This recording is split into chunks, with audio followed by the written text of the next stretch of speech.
Jean-Jacques Bourdin. Il est 8h12, savoir et comprendre la justice des mineurs. Comment juger les mineurs délinquants récidivistes? Il faut savoir qu'en France, il est bon de le rappeler, on ne juge pas un majeur comme un mineur.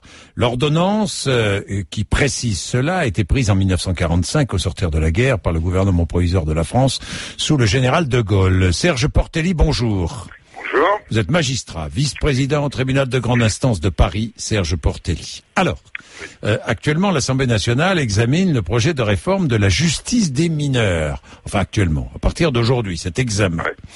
Ce projet gouvernemental prévoit la création d'un tribunal correctionnel pour mineurs. J'explique. Les mineurs récidivistes de plus de 16 ans, passibles d'au moins 3 ans d'emprisonnement, ne passeront plus devant le tribunal pour enfants, mais seront jugés par un tribunal correctionnel pour mineurs.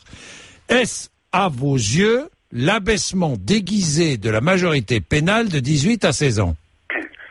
C'est beaucoup de choses à la fois. C'est effectivement un abaissement de la majorité pénale sans le dire, et puis c'est aussi un début de disparition d'une justice des mineurs qui n'existe pas qu'en France.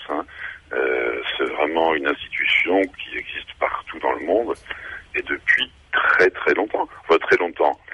Depuis qu'on a commencé à réfléchir sur ce qu'était un enfant et un adolescent. Ça remonte à peu près à un siècle, vous voyez, parce que la première fois en France, en tout cas, qu'on a eu l'idée de faire un juge spécialisé, ça remonte à 1912.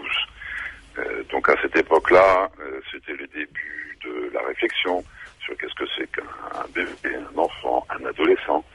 Et il n'y a pas que la justice qui a eu cette idée-là. Si vous regardez les sciences humaines, c'est exactement ça. Aujourd'hui, vous amenez votre enfant ou votre adolescent, peut-être, enfin en tout cas votre enfant, chez un pédiatre. Donc l'idée, c'est ça. C'est qu'on ne peut pas traiter un enfant, et encore moins un adolescent, comme n'importe qui, notamment comme un adulte. Donc ça se traduit dans tous les domaines de la vie, et ça se traduit aussi en matière de justice et en matière d'éducation. Voilà. Serge Portelli, un adolescent de 17 ans multirécidiviste, ne ressemble peut-être pas à un adolescent de 17 ans d'il y a 30 ans ou 40 ans. Alors moi, je conseille à tout le monde de relire Dolto. Ça s'appelle Le complexe du homard. C'est un texte un peu vieux, mais enfin qui me paraît toujours aussi pertinent, vous voyez, où on dit que le homard, quand il change sa carapace, quand elle tombe, il est tout penaud, tout faible, et il va se cacher en attendant que sa nouvelle carapace revienne. Vous voyez. C'est un texte qui est assez beau, c'est pas de la psychanalyse, elle écrivait pour tout le monde. L'adolescence, c'est ça. Enfin, moi, je croyais que tout le monde avait compris ça. D'autant plus qu'aujourd'hui, quand on a vu des films comme Tanguy, même, je veux dire, tout le monde dans l'opinion publique sait bien que non seulement l'adolescence existe toujours, mais j'allais presque dire que les adolescents sont adolescents encore plus longtemps qu'avant. Et de dire que la taille d'un adolescent, ça change quelque chose, et j'ai vu tellement de textes de Nicolas Sarkozy ou d'autres disant, vous vous rendez compte, à 17 ans, ils ont 1m90.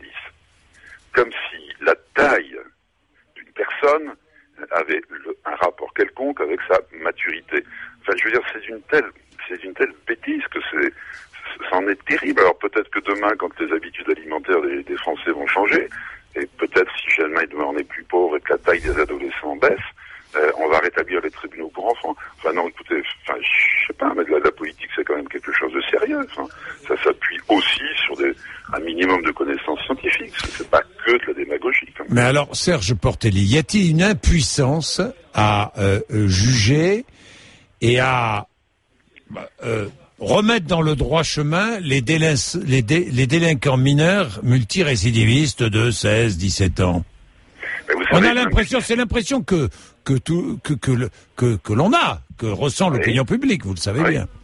Oui, évidemment. Mais vous, mieux que n'importe qui, écoutez, vous avez toutes les campagnes électorales depuis longtemps. Donc, vous savez parfaitement que en 2002, en 2007, on a eu exactement les mêmes débats. Si j'avais quelques minutes de plus, je le ferais pas. Je vous relierai tout ce qu'on dit à l'époque.